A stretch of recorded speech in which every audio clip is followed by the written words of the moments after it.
how are you all? I hope you all are very good. Today we are going to start the new chapter of class 8 science, that is chapter number 11 about friction and force. All right, let's begin with it. See, in day-to-day life you see many things either in the state of rest or of motion. When a body is in motion, we are bound to think of the reason for the body to be in motion than in rest. So studies reveal that for a body to be in motion, some work needs to be done on the body.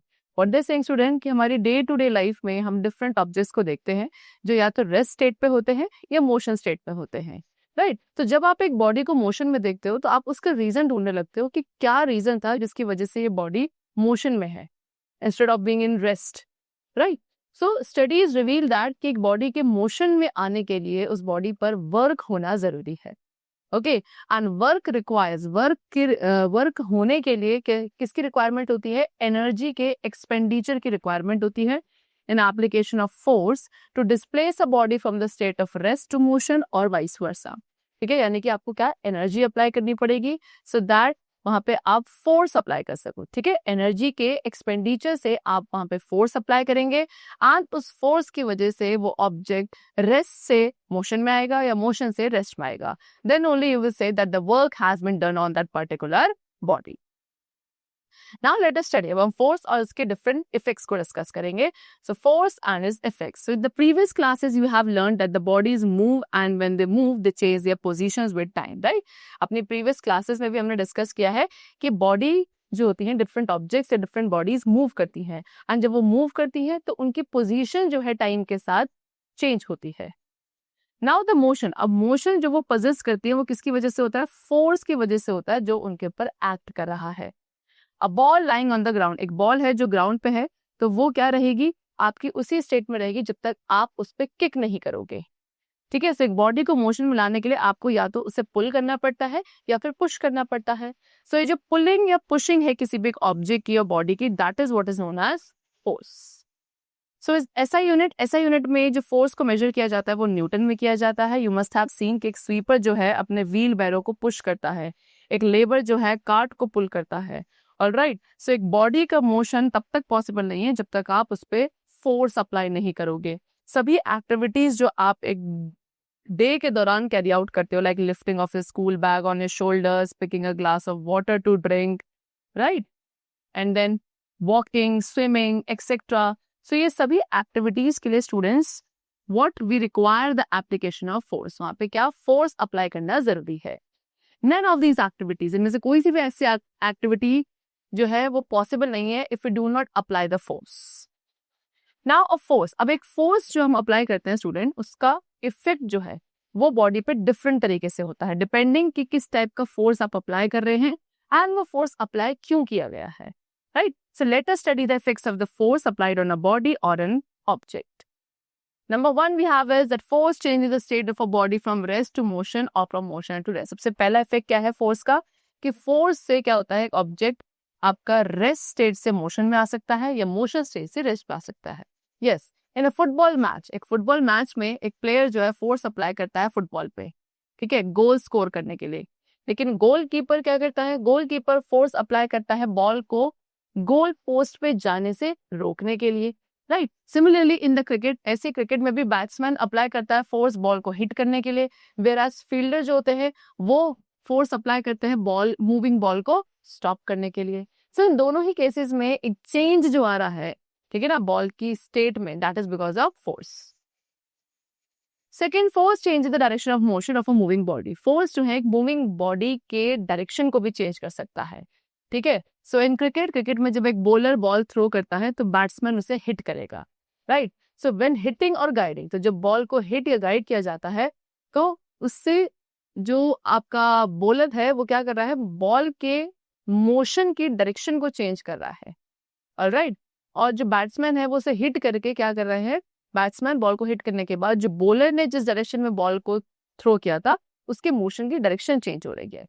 Similarly इस तरीके से अगर एक कोई person आपके ऊपर ball throw करता है तो आप उस बॉल को क्या कर सकते हैं, डिफरेंट डायरेक्शन में डायरेक्ट कर सकते हैं instead of folding it, right? Car driver भी फोर्स अप्लाई करता है स्टीयरिंग व्हील पर मूविंग कार की डायरेक्शन को चेंज करने के लिए. So what we can say कि फोर्स के थ्रू एक मूविंग ऑब्जेक्ट के मोशन की डायरेक्शन को चेंज किया जा सकता है.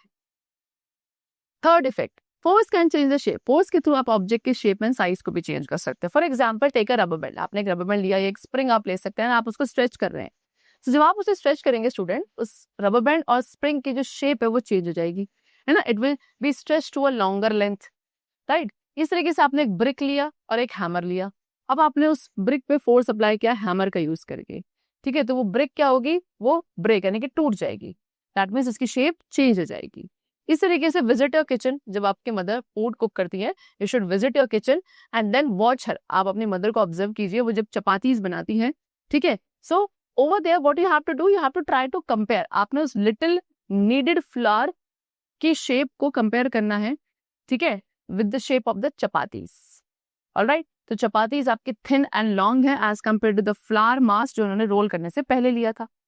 सिमिलरली इसी तरीके से जब आप क्या फोर्स अप्लाई करते हो नाइफ का यूज करके टू कट द फ्रूट्स और वेजिटेबल्स, तो उनकी भी शेप चेंज हो जाती है.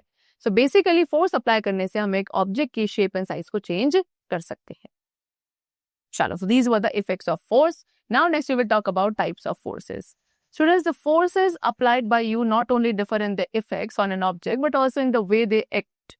In application of some forces, the physical contact is necessary, but in others it is not.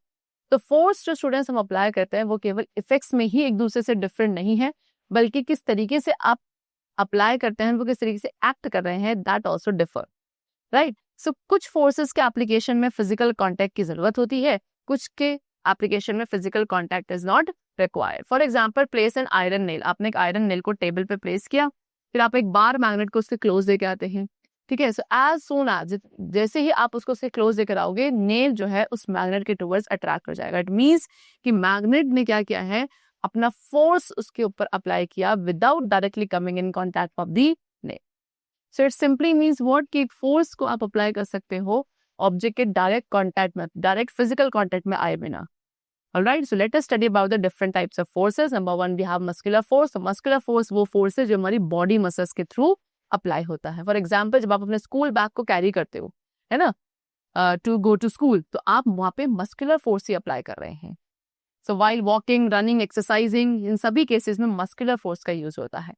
Humans के पास मस्कुलर फोर्स है, एंड ह्यूमंस जो है एनिमल्स के मस्कुलर फोर्स का भी यूज कर रहे हैं for the benefit for the ages. जैसे कि एक ऑक्स का मस्कुलर फोर्स यूज किया जाता है फील्ड को प्लो करने के लिए, हॉर्स के मस्कुलर फोर्स को यूज किया जाता है, या बफलो के मस्कुलर फोर्स को यूज किया जाता है कार्ट फुल करने के लिए. इन ओल्डन डेज, पहले टाइम पे विलेजेस में स्टूडेंट्स मस्कुलर फोर्स जो था ऑक्स का, उसे यूज किया जाता था वेल्स में से वाटर को भी ड्रॉ आउट करने के लिए for the purpose of irrigation. Alright, now second type of force we have is gravitational force. So sir Isaac Newton, ठीक है, सर आइजैक न्यूटन थे जिन्होंने एक एप्पल को देखा था falling from a tree on the earth. And a simple see observation से what he discovered and he proposed the gravitational force. इसी सिंपल सी ऑब्जर्वेशन के थ्रू सर आइजैक न्यूटन ने ग्रेविटेशनल फोर्स को डिस्कवर किया, propose किया. Alright, so what is gravitational force? It is a force with which everything on Earth's surface or in the Earth atmosphere is attracted towards the Earth center. एक ऐसा force जिससे हर एक चीज जो earth surface पे है या अर्थ एटमॉस्फेयर में है, वो किसके टुवर्ड्स, अर्थ के सेंटर के टुवर्ड्स अट्रैक्ट होती है. तो यूनिवर्स में जितने भी ऑब्जेक्ट्स हैं सभी के पास क्या है, फोर्स ऑफ ग्रेविटी होता है उनके बीच में. समटाइम कभी कभी ये फोर्स ऑफ ग्रेविटी फील किया जा सकता है, ऑब्जर्व किया जा सकता है, such as falling of an apple from a tree. But कभी कभी अदर टाइम्स पे क्या होता है कि it is not such as all the things on the earth surface are being attracted to the sun, but we do not see this attraction. ठीक है, so ऐसा क्यों? क्योंकि जो ग्रेविटी फोर्स है दो ऑब्जेक्ट्स के बीच में, वो डिपेंड करता है उन दोनों ऑब्जेक्ट के मास कितना है, ठीक है, एंड उन दोनों ऑब्जेक्ट के बीच का डिस्टेंस कितना है. An apple falls on earth, एक एप्पल अर्थ पे फॉल किया बिकॉज उसका मास जो था अर्थ के मास से बहुत ही कम था, एंड जो डिस्टेंस है वो भी बहुत स्मॉल है, देयरफॉर इसीलिए वहां पे फोर्स ऑफ ग्रेविटी ज्यादा था. सो अर्थ सरफेस पे सभी ऑब्जेक्ट्स के पास एक फोर्स ऑफ ग्रेविटी होता है जो उनके बीच में एक्ट करता है, बट आप इस फोर्स को देख नहीं सकते हो. Why? Because the force of gravity उनके बीच में वो ऑलमोस्ट नेग्लिजिबल है, ठीक है, compare to their gravitational force with the earth.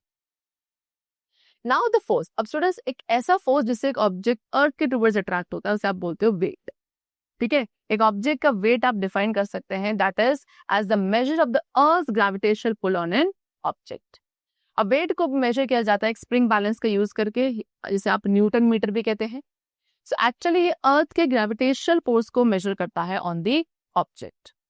Alright, चलो. अ मैन ऑफ वेट, से स्टूडेंट, एक मैन है जिसका वेट 60 न्यूटन है अर्थ सरफेस पे, वो केवल 10 न्यूटन उसका वेट होगा on the surface of the moon.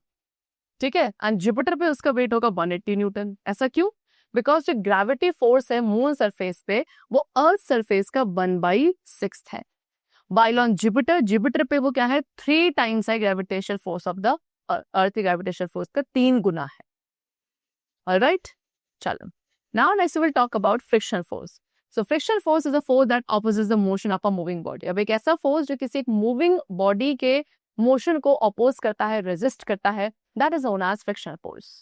ठीक है, so it is the force that makes a ball rolled by you on the ground to first slow down and then stop. ठीक है, आपने एक बॉल है जिसको रोल किया, आपने किक किया तो बॉल रोल कर रही है ग्राउंड पे. ठीक है, तो वो रोल करते करते पहले उसकी स्पीड स्लो डाउन होगी और eventually it will stop. Why? That is because of frictional force only. Alright, so whenever, जब भी एक बॉडी सरफेस क्या करता है, किसी दूसरे बॉडी सरफेस के ऊपर रोल करता है, मूव करता है, स्लाइड करता है, तो फोर्स ऑफ फ्रिक्शन जो है उन दोनों बॉडीज के पॉइंट ऑफ कांटेक्ट के बीच में एक्ट करेगा मोशन को अपोज करने के लिए. ठीक है, सभी सरफेसेस में स्टूडेंट्स क्या होती हैं, कुछ इररेगुलरिटीज होती हैं, या तो विजिबल होती है या विजिबल नहीं भी होती है. बट जब दो सरफेसेस एक दूसरे के कांटेक्ट में आते हैं तो ये इररेगुलर सरफेसेस या जो इररेगुलरिटीज हैं ये आपस में इंटरमैश हो जाती है. ऑलराइट, सो जो एक्सटर्नल फोर्स रिलेटिव मोशन को प्रोड्यूस करने की कोशिश करता है उसे ब्रेक करना पड़ता है apart the microscopic bonds formed as an opposition against the motion of the body. And ये जो ऑपोजिशन होता है ये हमेशा इररिस्पेक्टिव होता है ऑफ द डायरेक्शन जिसमें मोशन डिजायर्ड है. Alright, now the frictional force acting on a body. अब वो फ्रिक्शनल फोर्स जो एक बॉडी पे एक्ट करता है वो डिपेंड करता है upon the total surface area in contact. And जितना सरफेस एरिया इंक्रीज होगा विच इज इन कॉन्टैक्ट उतना फोर्स ऑफ फ्रिक्शन भी इंक्रीज हो जाएगा. देयरफॉर इसीलिए रोलिंग फ्रिक्शन हमेशा स्लाइडिंग फ्रिक्शन से कम होता है. फ्रिक्शनल फोर्स प्रोड्यूस, अब दो बॉडीज के बीच में जो फ्रिक्शन प्रोड्यूस होता है वो एडवांटेजेस भी हो सकता है, डिसएडवांटेजेस भी हो सकता है. ठीक है, सो फ्रिक्शनल फोर्स के जो एडवांटेजेस है दैट इंक्लूड्स नंबर 1 कि फ्रिक्शनल फोर्स जो अर्थ और एक ऑटोमोबाइल के टायर के बीच में होता है वो अलाउ करता है कि वो ऑटोमोबाइल स्मूथली मूव कर सके than to skid. Secondly, frictional force जो आपके फीट एंड अर्थ के बीच में है उसके थ्रू आप वॉक कर पाते हैं. ऑलराइट, इसीलिए आप एक बनाना पील के ऊपर मूव नहीं कर सकते और स्टेप नहीं कर सकते बिकॉज उससे क्या होता है वहां पे फ्रिक्शनल फोर्स कम हो जाता है and then you slip. Alright, चलो. द फ्रिक्शन इन बिटवीन, ऐसी पेन एंड पेपर के बीच में जो फ्रिक्शनल फोर्स होता है व्हेन यू आर राइटिंग वो क्या करता है, इट अलाउज द इम्प्रेशन. ठीक है, उसी वजह से आप पेपर के ऊपर लिख पाते हैं because of the frictional force between the pen and paper.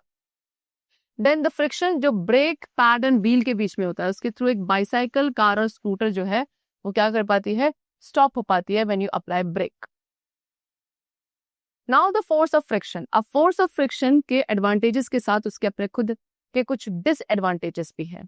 अब डिसएडवांटेजेस में आप इंक्लूड कर सकते हो both, that is the loss of energy and the material, यानी कि लॉस ऑफ एनर्जी और मटेरियल का लॉस दोनों होता है. ऑलराइट, फ्रिक्शन की वजह से आपके जो स्लीपर्स हैं वो वेयर आउट होते हैं, शूज वेयर आउट होते हैं, इसलिए आप उन्हें टाइम टू टाइम रिप्लेस करते हैं. फ्रिक्शन की वजह से मशीन हीटिंग भी होती है. ठीक है, it is like warming of your hands, जैसे आप विंटर्स में अपने हैंड्स को वार्म करते हैं ना, जब आप अपने पाम्स को इस तरीके से रब करते हो, सिमिलरली. ऑलराइट, अब समटाइम्स कभी कभी ऐसा होता है कि मशीन्स आपकी इस लेवल पे हीट हो जाती है कि वो चोक हो जाएगी. ऑलराइट, एंड इसीलिए एक पर्सन को जब मशीन का यूज कर रहा है उस पर्सन को केयरफुल रहना चाहिए कि वो क्या ना हो, चोक ना हो with the passage of time.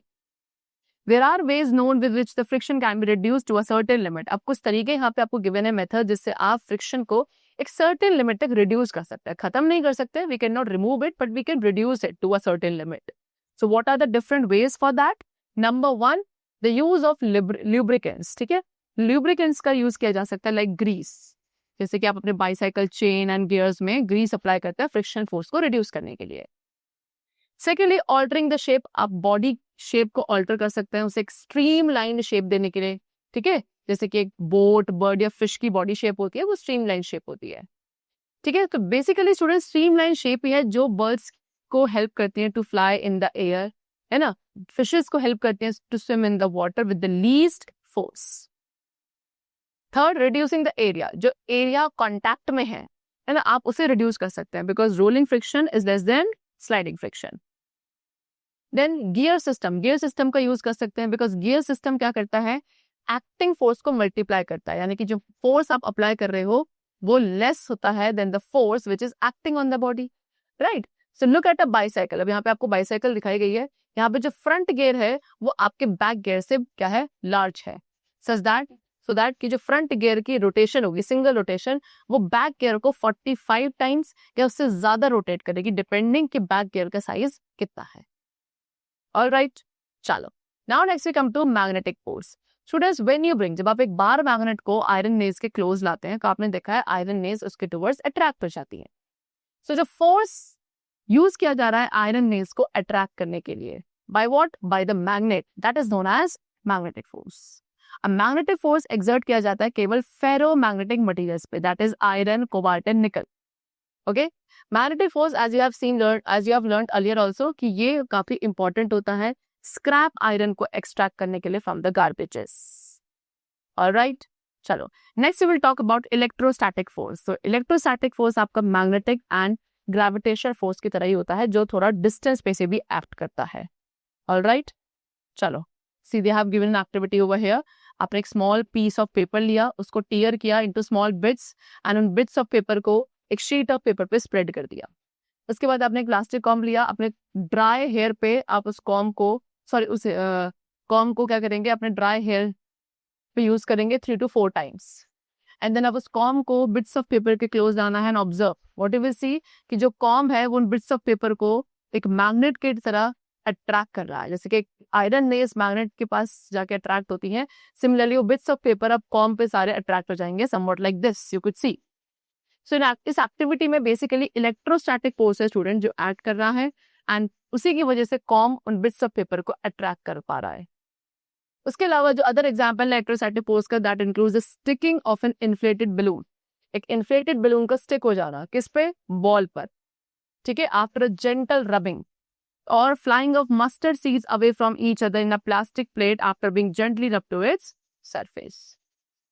Now student, magnet and electrical forces ये आपके इमेंस सिग्निफिकेंस यानी कि इमेंस इंपॉर्टेंट है मॉडर्न सोसाइटी के लिए बिकॉज ये काफी सारे इलेक्ट्रिकल डिवाइसेस का बेस बनाते हैं such as radio, television, computer.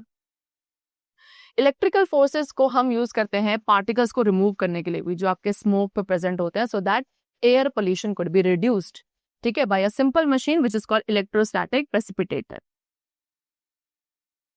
That's all for the chapter which we have completed and I hope you must have understood it very carefully. Alright, now we will meet very soon in the next lesson. Till then, keep watching, keep learning, keep smiling, and thanks to everyone.